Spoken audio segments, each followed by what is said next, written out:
Hello and welcome to Sports Overtime here on VNN, the Valley News Now Network. Duke Schindler here with you on this fine Monday afternoon as we got a lot to dive into, including those Bison. It's back-to-back ranked games for the Bison, really testing what this team is made of, especially coming off that bye week 2 weeks ago.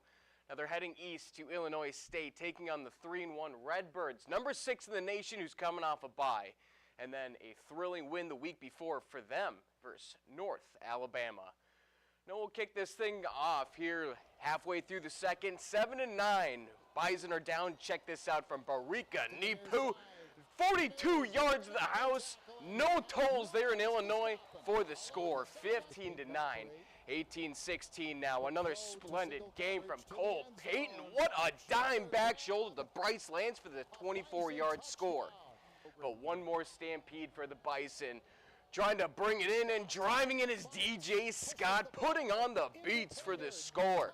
But how about a cherry on top to put this one away? Redbirds, they trying to make something happen here into traffic, looking for anything, throwing it right into Ryan Jones' way, who puts it away. 2 forced turnovers in the 33-16 dub for the Bison.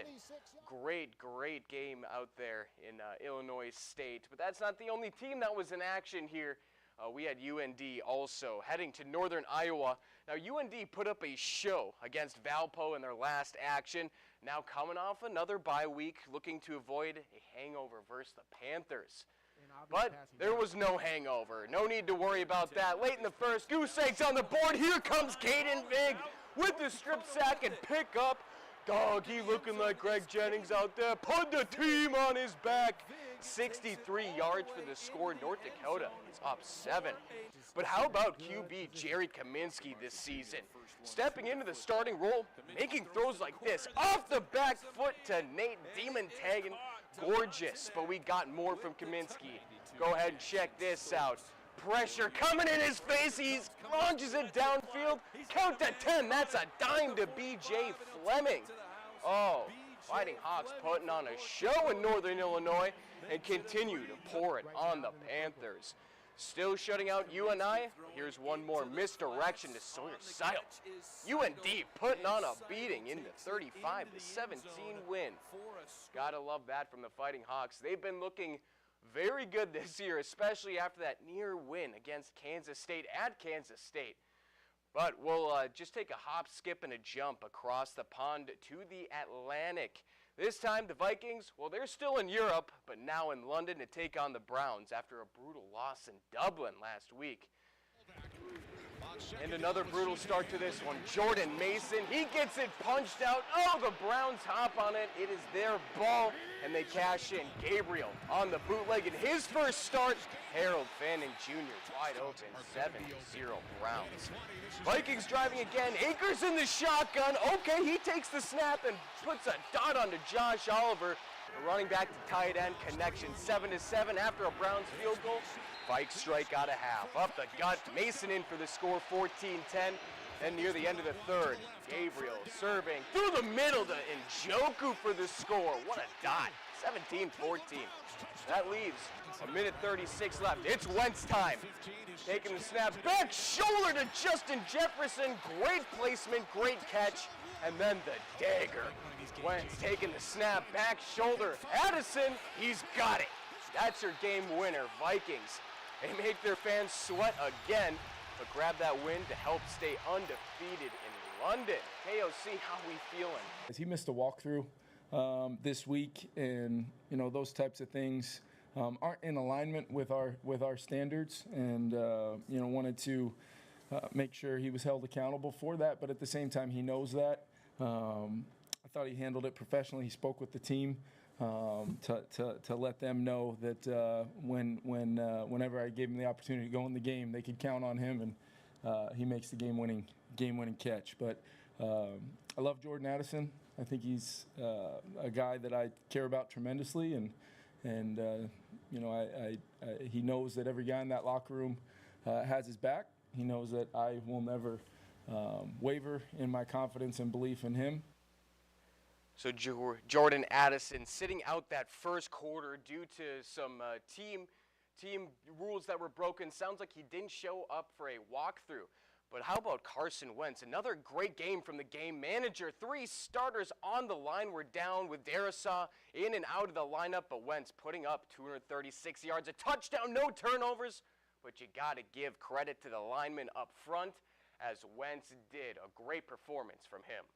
You know, we were down coming into the game. We were down a handful of guys. You know, Blake Brindle starting first game at center. Joe Huber starting for the first time ever. Justin School starting at right tackle, then flipping to left tackle against arguably, you know, one of the best defensive ends in the world. You know, those things are not easy to do. And for them to keep fighting, keep battling, you know, guys made mistakes. That happens. I made mistakes.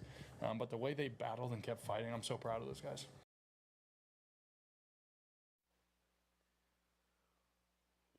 That's right, Wentz making plays there at the end of the game especially. Looked a little choppy at the start, but those guys up front, even with the injuries on the offensive line, they got the job done. Now we want to break down that final play here for you, the one that got the Vikings the dub here. Right behind me, you see where they're lined up, 30 seconds left in the game. Now we're at 2nd and 5 here. This is where it gets real juicy. Right, Wentz is going to look for Addison on this one, but you have Justin Jefferson and Jalen Naylor right here out wide. That's going to take the majority of defenders that way because, of course, why wouldn't you? Justin Jefferson is on that side. But what we want to look at right here is the Brown safety right here and Wentz's eyes as this thing starts to come out of his hands. Now, we have it a little bit in slow motion for you to take it step by step here, right? So we're taking a look. Wentz, we'll back it up just a little bit. I want to make sure you guys see the eyes on Wentz here. So he's already looking middle of the field. That's going to drag the safety, who's should be covering Jordan Addison on the back end. He's going to look up and start floating towards the middle, which is exactly what Wentz wants here. And as Wentz peeks over the middle, he sees that there is Addison wide open, or at least as wide open as you can get in the NFL. Making sure he gets the eyes towards the safety, drags him off Addison just enough to give him space to make the catch here. Obviously, Wentz going through his progressions, he's looking for Addison here, and we'll play this through, right? So the Browns are set, a little choppy, I know. Browns are set up in his zone here, and that's why Denzel Ward isn't pressed up against Jordan Addison. Why is that? Because it's a zone. Denzel Ward has his ground to cover, and the safety out wide here should be covering Jordan Addison. However, Wentz using his veteran leadership, using his eyes, everything he's learned here in the league to make sure he can get a little extra space on that Addison throw. And obviously, if the safety was looking for Addison that whole time, he could have been there if he wanted to. See it right there. Plenty of space and distance, and a great throw by Carson Wentz to knock the Browns off in London. Vikings stay undefeated. Jordan Addison looks good. Very, very nice execution by Carson Wentz and that Vikings team, especially Kevin O'Connell drawing that up. How about that? But we'll move on from football here because it really may not seem like it, but hockey season's actually officially here. UND, they were able to grab a 7-0 exhibition win against Manitoba. Their first real action's coming up this weekend. But then, also the Fargo Force, their home opener against the Sioux City Musketeers. And go ahead and check it out here.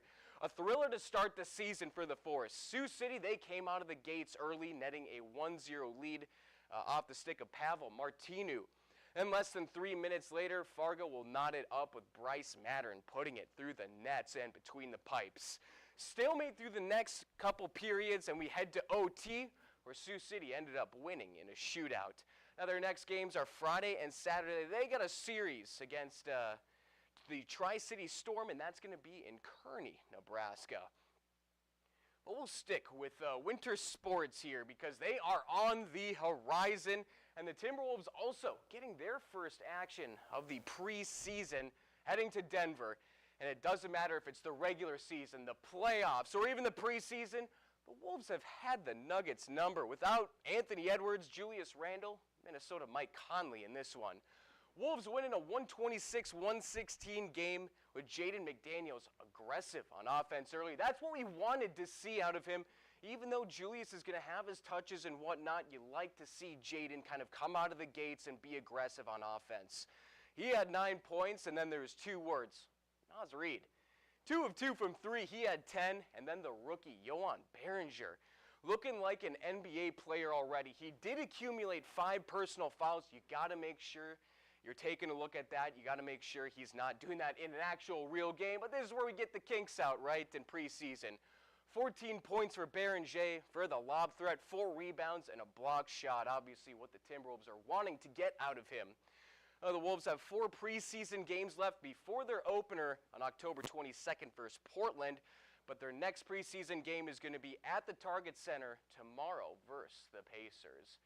That's going to be it for your Sports Overtime here on the Valley News Now Network. Duke Schindler here with you. Make sure you have everything you need to catch VNN. That means if you have a smartphone, mobile device, download the VNL News app.